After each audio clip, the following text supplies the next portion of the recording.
sana ito ay iyong mamana kahit nawala yan sa mga vocabulary nila. At palagi mo pakatatandaan na mahal ka ni Papa kahit naitanong mo kay Mama ay ng tunay na katotohanan.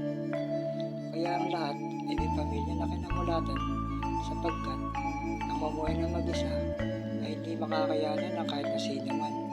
Kaya manatiling masaya na kabilang sa karamihan.